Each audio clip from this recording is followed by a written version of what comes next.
جناب استاد سعیدی برادر بسیار بزرگوار ما را سلام و درود برد. امیدوارم که همیشه در لباس عافیت صحتمند و سلامت باشی جناب استاد.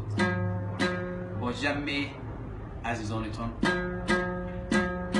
خوشحالم که پیکتان آقای احمدی گرانقدر روبروی ما ششته مای 14 ولی تا بال فیلم مردار یک قدر نوربند ندیده بودم. موفق باشین. امیدوار هستم که پرچه بسیار ناچیز مورد لطف سرورای گرانقدری واقع شود